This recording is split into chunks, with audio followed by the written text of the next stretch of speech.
नमस्कार दोस्तों, साइबर कवच में आपका स्वागत है। आज हम बात करेंगे म्यूल अकाउंट के बारे में। अगर आज आपने पहली बार म्यूल अकाउंट के बारे में सुना है तो मैं ये कहानी के माध्यम से आपको समझाना चाहूंगा कि म्यूल अकाउंट आखिर होता क्या है। मानकर चलिए आपको एक रैंडम कॉल रिसीव होता है, एक अननोन कॉल, और वो बंदा आपको बताता है कि सर आपके अकाउंट में मैंने गलती से कुछ पैसे, कुछ रुपए आपको ट्रांसफर कर दिया है यूपीआई के माध्यम से, जो कि मैं ट्रांसफर करने वाला था हॉस्पिटल या फिर कोई और इमरजेंसी सर्विसेज के लिए। ठीक है, लेकिन एक डिजिट या फिर एक अंक के गलती से या फिर कुछ मेरे टाइपिंग एरर के माध्यम से आपका अकाउंट में ये पैसा चला गया है,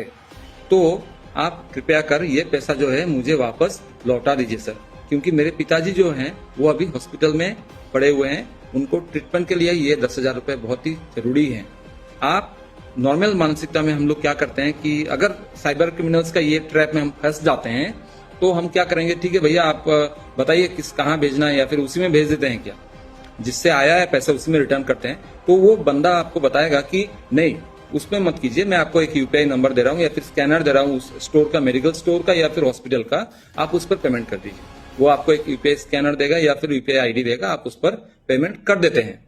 ठीक है, आप ये सोचेंगे कि मैंने एक जरूरतमंद आदमी को मतलब उसका पैसा वापस लौटाकर मदद किया है, लेकिन थोड़े ही दिन बाद आपका अकाउंट जो है वो फ्रीज हो जाएगा, या फिर आपके अकाउंट में जितने भी पैसे आपने ट्रांसफर किए थे उस अमाउंट का आपके अकाउंट में लियन लगा दिया जाएगा। आपके ऊपर मनी लॉन्ड्रिंग का भी केस चल सकता है, क्योंकि आप उस पर एक लिंक बन गए हैं।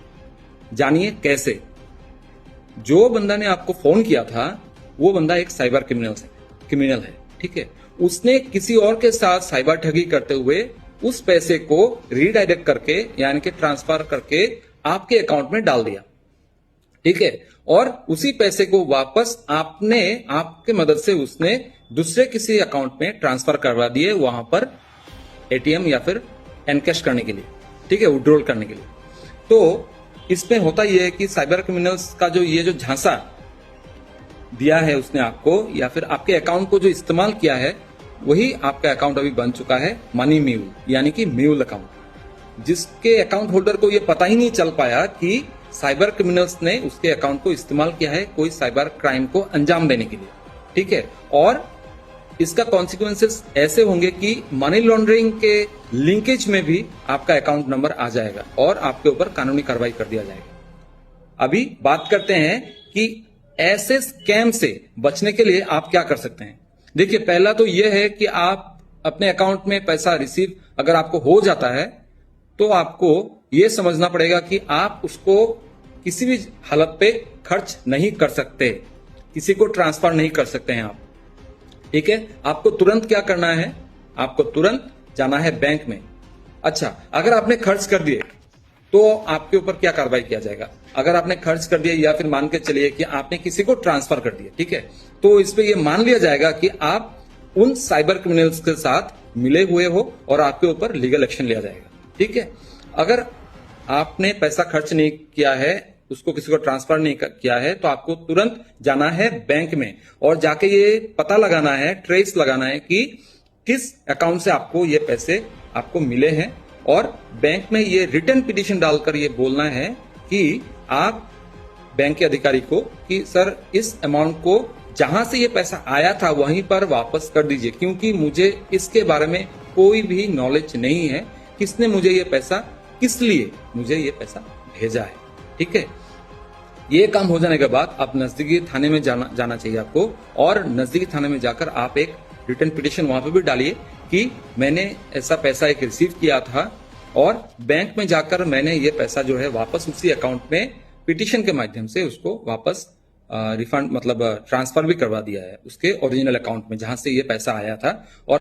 ये जानकारी जब आप थाने में दे देते हैं तो आप मानकर चलिए कि जितने भी लीगल ऑब्लिगेशंस आपको मानने चाहिए थे उस समय, आपको फॉलो करने चाहिए थे, आपने वो सारे किए हैं, और इन सब का रिकॉर्ड जो है आप अपने पास रखिए। किसी दिन अगर आपके अकाउंट में इस ट्रांजैक्शन के लिए आपके अकाउंट में अगर लियन लगाया जाता है या फिर आपको अकाउंट को फ्रीज किया जाता है, तो आप इन सब तथ्यों को उस कंसर्न्ड पीएस में, आप जिस पीएस से आपके ऊपर लियन या फिर फ्रीज लगाया गया है,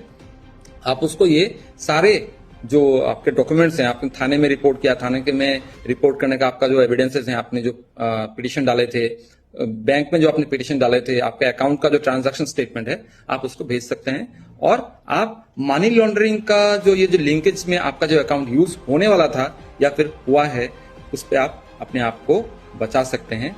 फॉलो करिए साइबर कवच को ऐसे ही इंफॉर्मेटिव वीडियोस के लिए और ज्यादा से ज्यादा शेयर कीजिएगा। ज्यादा से ज्यादा शेयर करने का मकसद यही है कि लोगों तक ये मैसेज पहुंच पाए कि ये म्यूल अकाउंट क्या है, ठीक है, और इससे हम कैसे बच सकते हैं। जय हिंद, जय भारत।